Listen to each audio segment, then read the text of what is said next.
Alerte coronavirus. Attention, attention, le coronavirus se transmet très facilement et fait des ravages. Pour l'éviter, le port du masque de protection est obligatoire en tout lieu. Dans l'administration publique ou privée, dans les réunions, les rencontres, dans les marchés, les magasins, les boutiques et lors des déplacements, le port du masque est obligatoire. Même dans les lieux privés, dès lors que l'on n'est pas seul, le masque doit être le fidèle compagnon. Mais attention, le port de masque de protection ne dispense nullement d'appliquer les autres mesures de prévention, notamment le lavage des mains à l'eau et au savon et l'observance de la distance de sécurité sanitaire d'au moins 1 mètre entre personnes. Enfin, s'abstenir de porter des gants en vue du lavage régulier des mains à l'eau et au savon ou de l'application de gel hydroalcoolique. Pour tout savoir sur l'épidémie du coronavirus au Bénin, rendez-vous sur le site web www.gouv.bj/coronavirus. Ceci est un message du gouvernement de la République du Bénin. Bonsoir et bienvenue à cette édition. Joyeux Noël à toutes et à tous. Et nous enchaînons avec cette actualité. Noël qui rime avec la naissance du Seigneur Jésus.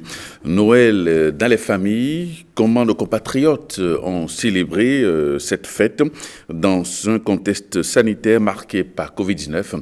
Jean-Claude James et Bruno Rotekbo ont fait le tour de quelques ménages et voici le reportage. C'est Noël et certainement que vous aviez mis les petits plats dans les grands pour faire plaisir à vos bouts de chou. Mais comment s'est déroulée la fête cette année si particulière? Allons dans les ménages pour découvrir. Coco, bonjour à vous. Bonjour les champions, bonjour la championne. Bonjour ma chérie. Bonjour. Ça va bien? Oui. Joyeux Noël à toi. Merci. Voilà, comment s'est passée la fête cette année? Alors, merci beaucoup. Vous êtes ici chez la famille Etira. Eh bien, particulièrement avec la pandémie du Covid-19, nous n'avons pas, comme d'habitude, invité les parents, les amis qui viennent fêter avec nous. On est resté en famille, on a fait le réveillon. Ce matin, on est allé à l'église, on est revenu. Et là, vous nous trouvez à table, on va partager un repas avec les enfants et puis ce sera tout. Et quand nous parlons de repas, c'est souvent un exercice qui est laissé à la discrétion de la maîtresse de maison. Ici, Dame Immaculée s'en est chargée. Une salade accompagnée du riz créole, frites à loco. Après, télibor avec sauce mouton, avec du craquelin. À quelques kilomètres de la famille Etira, la fête a également eu lieu à Fidjrosé, chez le couple Zoum. Comme vous pouvez vous en douter, Noël n'est pas que le repas, il y a eu aussi le passage de l'homme à la barbe blanche. Le Père Noël était là? Oui. Il t'a amené quoi? Cadeau. Quel est le cadeau? Un gros bébé. Un gros bébé. Maman, elle a un robot. Avec un scrap.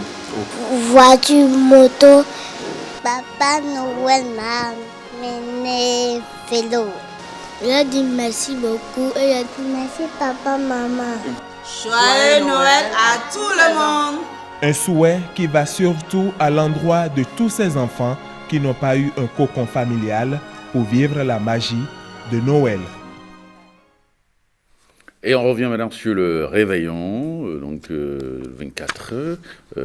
On revient donc sur cette célébration avec les célestes chérubins qui d'ordinaire font le tour, font leur pèlerinage à Saint-Mépodi, mais cette fois-ci, du fait de la situation sanitaire, ils ne sont pas partis. Alors, on les a retrouvés dans leurs églises avec Stanislas Lincbon.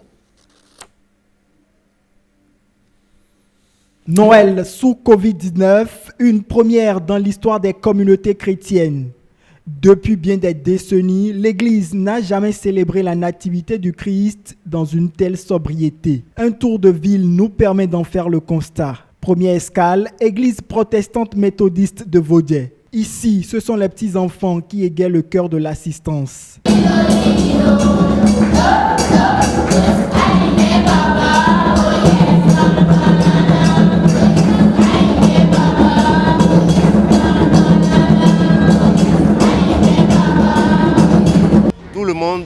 dans une liesse de joie. Parce que le Seigneur nous a fait un cadeau, un grand cadeau pour l'humanité. Et voilà pourquoi tout le monde, nous jubilons depuis hier d'ailleurs. Depuis hier, si vous étiez là, tout était dans la joie, dans l'euphorie de la joie, parce qu'un fils nous est né. Le Seigneur s'est souvenu de son peuple en péril et est descendu vers lui pour le consoler. Autre destination, Église catholique Saint-Cécile de Cotonou. Une célébration eucharistique est en cours. Les fidèles sont tout heureux de la naissance du divin. Il est né le divin enfant, jouez au bois, résonnez musette.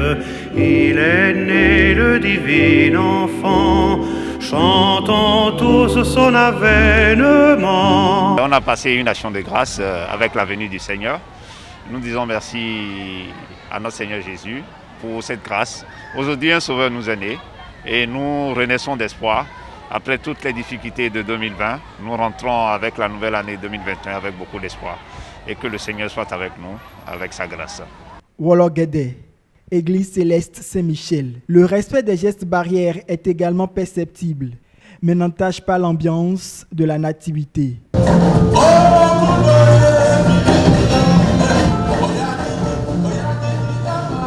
La naissance que nous fêtons actuellement, qui est la Noël, c'est une fête religieuse très importante. Parce qu'il aurait fallu que Jésus soit né pour sauver le monde. Jésus est le sauveur du monde. Et il est venu se donner en rançon.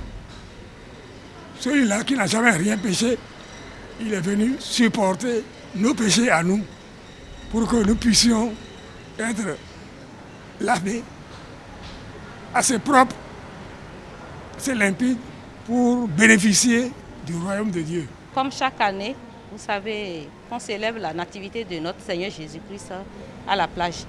Mais à cause du Covid-19, le gouvernement et le Saint-Siège ont préféré célébrer cette fête dans les temples. C'est pour ça qu'on est là, on a respecté rigoureusement les fêtes, les gestes de barrière afin d'éradiquer cette maladie. L'Église retient sa grande ferveur en ce jour de la nativité du Christ en raison du coronavirus. Et puis à Porto Novo, messe donc à prélude à la fête de la Nativité, eh bien le mouvement des cadres et personnalités politiques de Lomé. Ce mouvement a suivi dans la soirée d'hier une messe célébrée par Monseigneur Aristide Gonzalo, évêque de Porto Novo. À ce rendez-vous de communion et de réflexion sur le message de paix apporté par le Fils de Dieu était associé le président de l'Assemblée nationale et le président de la Cour suprême. Le reportage est signé Firmin Bassao. Le centre pastoral Saint-Charles-Luanga de Wando à Porto Novo accueille la célébration de la fête de la Nativité. Une messe devenue une tradition chaque 24 décembre, dite à l'intention des présidents d'institutions et des cadres de Porto Novo. L'initiative est du mouvement catholique, des cadres et personnalités politiques du diocèse de Porto Novo. L'occasion a été saisie pour passer un message fort relatif à l'engagement citoyen du chrétien catholique dans la cité. Elle a rassemblé autour du président Louis Berhounou Vlavonou de nombreux fidèles catholiques dans le strict respect des gestes barrières imposés par la lutte contre la pandémie du Covid-19. Ousmane Batoko, président de la Cour suprême qui, du reste, est d'obédience musulmane, et Joachim Apiti, préfet de l'Ouémé, ont par leur présence rehaussé l'éclat de la célébration eucharistique. La substance de l'homélie de l'évêque Aristide Gonzalo a porté sur le rôle du politique catholique dans la préservation de la paix, surtout que Dieu a envoyé son Fils unique, Jésus-Christ, sur terre pour transmettre le message de paix au monde entier. Pour l'évêque de Porto Novo, le politique doit s'abreuver des enseignements de la nativité pour gouverner en s'appuyant sur la culture de la paix en toutes circonstances et épreuves.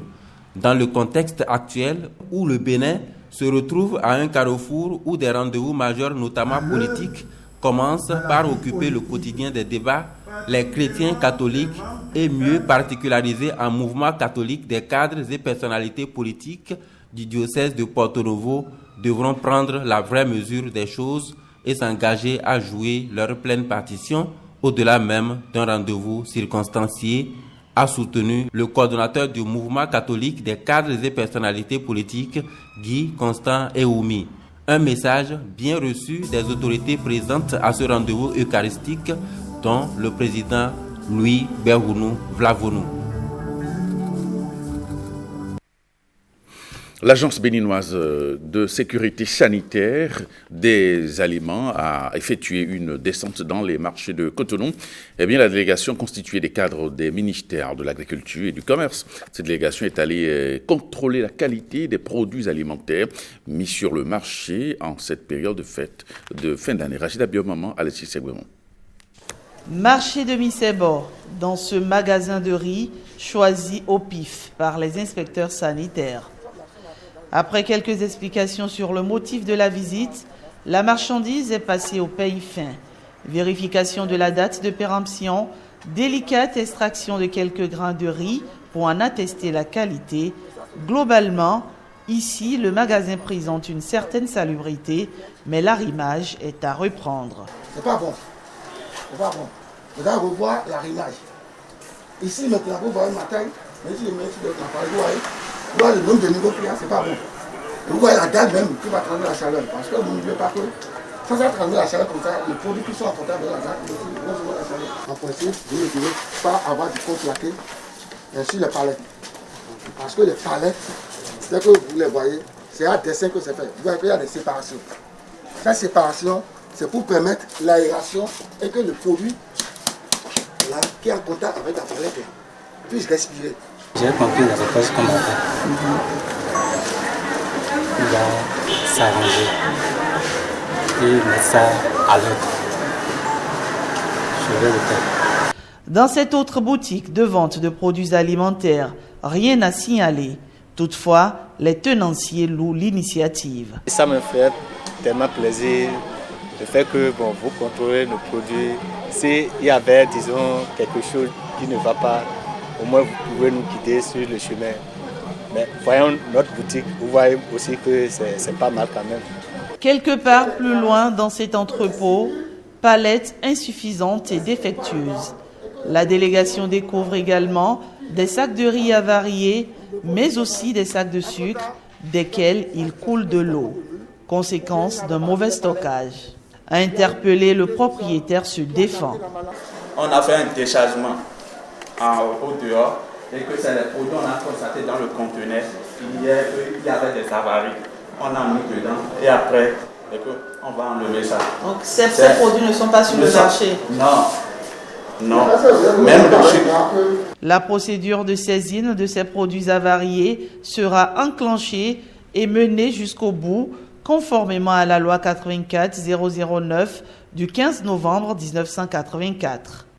En ces articles 3, 5, 8 et 14, c'est les saisies.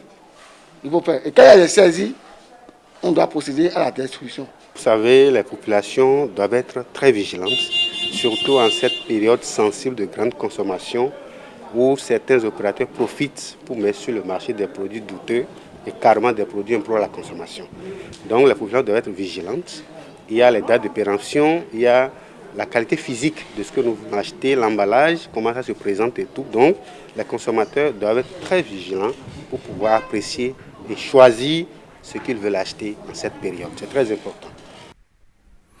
Et parlons d'autre chose maintenant dans cette édition. La jouissance des droits des jeunes et adolescents handicapés visuels préoccupe les responsables de l'association pour la promotion de l'intégration sociale des aveugles et amblyopes du Bénin.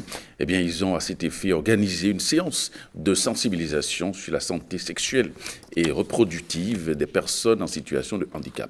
Reportage. Devant cette assemblée, Marus et Joëlla, deux jeunes en situation de handicap visuel. Avec leur père, ils échangent sur leurs droits à la santé sexuelle et reproductive. Ici, pas de tabou. Tous les sujets sont abordés. Objectif, mieux cerner la problématique de la santé sexuelle et reproductive. L'homme produit des spermes, mais la femme non. Quand vous êtes enfant, est-ce que votre voix, comparée à ce que vous avez aujourd'hui, n'a pas changé? L'accès des adolescents et jeunes handicapés visuels à l'information et aux services de santé sexuelle et reproductive est une initiative de l'Association pour la promotion et l'intégration sociale des aveugles et amblyopes du Bénin. C'est un projet soutenu par le Fonds canadien à hauteur de 11 millions de francs CFA. L'Association pour la promotion et l'intégration sociale des aveugles et amblyopes du Bénin, à travers la présente initiative, a voulu d'une part informer et former les adolescents et jeunes handicapés visuels sur la thématique afin de les outiller à mieux connaître leurs droits en matière de santé sexuelle et reproductive et d'être en mesure d'en réclamer la jouissance effective. L'autre objectif que nous voudrions atteindre, c'est de rendre accessibles certaines lois qui prônent les droits des personnes handicapées. Il s'agit notamment de la loi sur le harcèlement sexuel, la loi sur les violences faites aux filles et aux femmes et la loi sur la promotion et la protection des droits des personnes handicapées. La santé sexuelle et reproductive est une affaire de tous, celle des personnes en situation de handicap aussi. L'ONG Bouge a procédé cette semaine à la remise de kits d'installation à plusieurs jeunes de son centre qui ont été formés à l'entrepreneuriat agricole. C'est un coup de pouce qui est donné à ces jeunes pour leur permettre de mener à bien les activités qu'ils ont déjà démarrées. Le Nek à Bazaou, Calvador Armanon. 30 jeunes entrepreneurs agricoles reçoivent ici des kits d'installation. C'est au profit de leur micro-unité individuelle ou collective. Les bénéficiaires font partie d'un groupe de 60 stagiaires constituant les 9e et 10e promotions du centre de formation de l'ONG Bouge. Conformément à son dispositif d'accompagnement post-formation, l'ONG Bouge a décidé de les appuyer en matériel vu qu'ils mettent correctement en pratique les acquis dans leur milieu respectif. Et ce, grâce toujours au financement de l'organisation non gouvernementale. Chacun de vous fait partie des bénéficiaires de cette année 2020 avec des appuis dont les montants varient entre 380 000 francs et 1 500 000. Aujourd'hui est votre jour car il connaît la reconnaissance des efforts fournis. Je vous invite à faire un bon usage des matériels afin de consolider vos emplois. Bouge continuera de vous soutenir de diverses manières. Ceux et celles qui doivent créer les entreprises, c'est vous. Et vous êtes dans une dynamique qui nous donne la conviction que si le cap est maintenu d'ici 10 ans, dans nos communes, il y aura des entreprises. Et quand il y a des entreprises qui grandissent et qui créent de la richesse, il y aura d'emplois. Et ces jeunes sont bien conscients des défis à relever et du rôle qu'a joué l'ONG Bouge dans le processus de leur autonomisation. Sincèrement, je tiens à remercier l'ONG et d'avoir pensé à nous et qu'on promet aussi de faire usage de leur matériel, de prendre soin et de prospérer, de faire plus. L'ONG Bouge a vraiment fait pour nous. D'abord, ils nous ont gardés ici pendant 9 mois, nous ont donné à manger, nous ont donné des cours. Si tu tombes malade, ils assurent la couverture santé. Donc tout était au point en fait. Leurs autres camarades de promotion vont aussi recevoir des équipements s'ils produisent des résultats satisfaisants. Fondée en 2007, l'ONG Bouge œuvre pour la prise en charge socio-éducative et l'autonomisation des orphelins et des enfants vulnérables. Elle accompagne également les veuves dans leurs activités génératrices de revenus. Avec cet appui, ces jeunes promoteurs d'entreprises agro-pastorales peuvent désormais voler de leurs propres ailes. Et on s'intéresse maintenant à cet atelier de validation du rapport sur l'état de la protection civile au Bénin. Les SIS a réuni cette semaine à Cotonou les cadres du ministère de l'Intérieur, de la Sécurité publique et ceux de l'Agence nationale de protection civile. Il est question pour eux, de ces acteurs, de relever les insuffisances du rapport et d'y apporter des amendements. Le Nek à Bazaou, Calvador Armanon. Pour une meilleure résilience des communautés face aux catastrophes naturelles, un rapport sur la protection civile au Bénin a été élaboré avec l'appui financier de la Banque ouest-africaine de développement. Le document est ici soumis à l'appréciation des différents acteurs concernés par la question de la protection civile au Bénin. Cette étude que vous allez apprécier et certainement valider ce jour a pour but de faire un état des lieux des activités de protection civile réalisées au Bénin sur la période 2016-2020, d'analyser les difficultés liées au secteur et de faire des recommandations pour une protection civile plus efficiente. Cette approche participative va permettre de mieux cerner les enjeux liés à la protection civile au Bénin pour une réduction considérable de l'impact des catastrophes d'ordre naturel ou anthropique. L'Agence nationale de protection civile se réjouit de la tenue de cet historique et mémorable atelier qui tient lieu de reddition de comptes dans le secteur de la protection civile. L'agence espère que grâce à nos travaux, l'événement d'aujourd'hui puisse entraîner un avènement, l'avènement d'une nouvelle ère dans le secteur de la protection civile. Le document, une fois validé, va servir de bréviaire pour la prévention et la gestion des catastrophes au Bénin. Et puis, le Fonds national de la microfinance vient de lancer le call center dédié au microcrédit à la FIA. Désormais, pour toute question et plainte relevant de ce crédit, il faut composer le 7320, un dispositif d'écoute mis à la disposition des bénéficiaires des réseaux partenaires du Fonds national de la microfinance. Le point de la cérémonie de lancement avec Rachida Pio-Maman. 7320, c'est le numéro vert du microcrédit à la FIA mis en place par le Fonds national de la microfinance. Facile à garder, facile à appeler, il est joignable tous les jours de la semaine de 8h à 20h, un simple coup de fil et toutes les questions et plaintes des bénéficiaires du microcrédit à la FIA sont automatiquement prises en charge. Grâce à ce numéro vert, les populations pourront donc exprimer directement leurs préoccupations et cela sans frais, conformément à la logique du gouvernement de ne pas faire supporter le coût de la technologie aux bénéficiaires dans le cadre de ce projet. Il fonctionnera tous les jours, donc 7 jours sur 7, de 8h à 20h et sera accessible à partir des réseaux des partenaires MTN et Move. Le centre d'appel sera géré avec le concours de Webcom, un partenaire privé qui dispose des dernières technologies en la matière. Au bout du fil, des conseillers clientèle prêts à servir en français et dans 5 autres langues locales, à savoir le fon, le dindi, le bariba, le yoruba et le hadja. Pour s'en convaincre, une rapide simulation devant l'autorité ministérielle. Je m'appelle Rodrigue Somakbo, je suis bénéficiaire du microcrédit à la FIA. D'accord. Alors vous résidez où, monsieur Somakbo? Je réside à Cotonou. Quoi que je vous aide, s'il vous plaît? J'ai obtenu le microcrédit à la FIA, mais j'ai perdu mon téléphone et je n'ai pas encore retiré le crédit. Que puis-je faire? Le call center est un outil important pour la mise en œuvre efficace du produit. Je ne doute pas que chaque acteur jouera convenablement sa partition, non seulement pour son bon fonctionnement, mais également pour apporter effectivement des solutions idoines aux plaintes et aux préoccupations des bénéficiaires.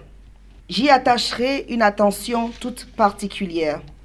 J'invite les bénéficiaires et la population à faire un bon usage de cet outil. Mis en place le 27 octobre dernier, le microcrédit à la FIA suscite déjà beaucoup d'engouement.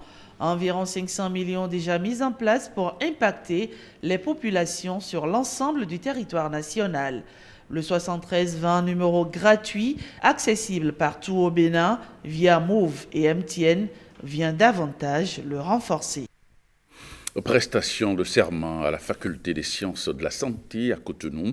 Plusieurs médecins et pharmaciens en fin de formation prêtent serment en présence de plusieurs responsables gouvernementaux. Reportage.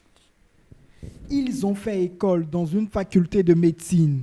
Aujourd'hui, ils sortent la tête emplie d'ambition. 7 ans d'études pour certains, 6 pour d'autres. Eux, ce sont les nouveaux médecins et pharmaciens de la faculté des sciences et de la santé du Bénin. Je voudrais, en ma qualité de président du Conseil de l'Ordre, vous rappeler un élément important, c'est que vous n'êtes pas Dieu. Donc, vous ne pouvez pas tout. Vous êtes au service de la nation, de la santé des populations, et vous devez respecter la vie humaine.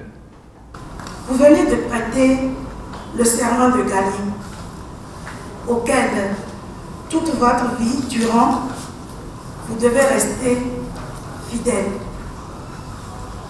Vous devez désormais prioriser l'intérêt du malade et jouer votre rôle d'acteur de santé publique conformément aux tests qui régissent la profession de pharmacien au Bénin.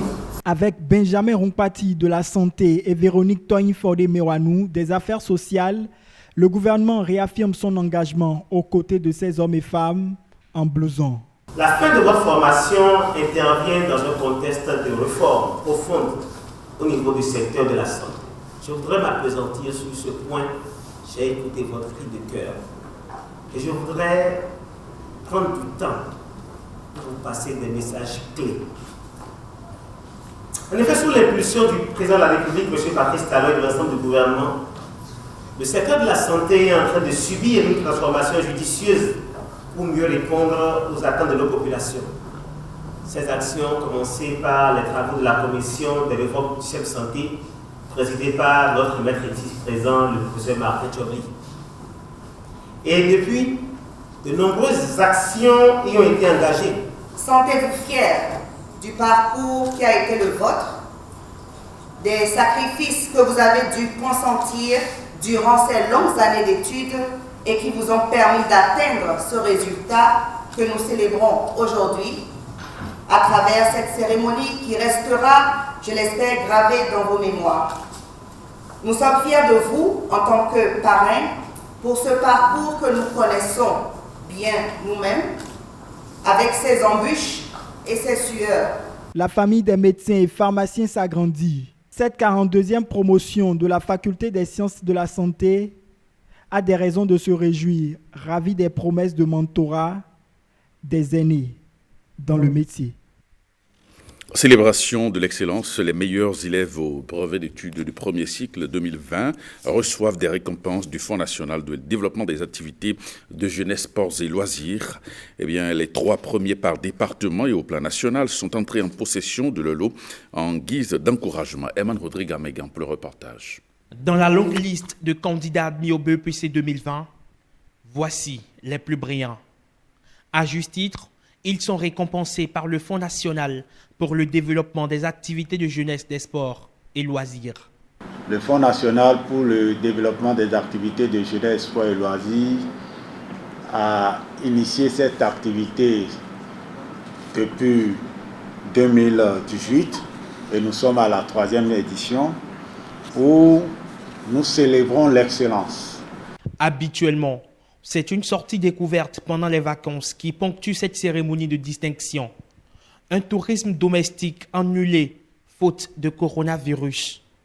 Toutefois, les meilleurs élèves ont reçu leur présent. Une prime à l'excellence de ces jeunes apprenants qui célèbrent Noël avant l'heure. Ces kits sont composés de documents généraux à usage pérenne pour les récipiendaires. Il s'agit d'un livre de français, d'un livre de philosophie, d'un livre d'anglais, d'un dictionnaire français-anglais et d'une enveloppe financière établie entre 100 000 et 500 000 francs CFA par ordre de mérite pour les premiers, deuxième, troisième de chaque département d'une part et également pour les 3 premiers au plan national d'autre part. Ces récompenses viennent donner du tonus aux élèves qui prennent ainsi l'engagement de maintenir le cap. Les acteurs culturels et sportifs du département du Borgo ont retrouvé le sourire après 9 mois de disette en matière de spectacle. Eh bien, le gouvernement a décidé d'alléger les mesures restrictives contre la pandémie du coronavirus pour une reprise rapide des activités culturelles et sportives. La nouvelle a créé une scène d'émulation dans la ville de Parakou. Suivons quelques acteurs des 2 secteurs rencontrés à Parakou par Patrick Ayadji. Je dis Alléluia, je dis il était temps, il était vraiment temps. Je salue le gouvernement béninois du président Patrice Talon pour avoir pris cette décision enfin. Le secteur culturel a beaucoup souffert. Des éléphants culturels ont même maigri dans cette affaire parce qu'il n'y avait plus d'activité et tout s'est arrêté.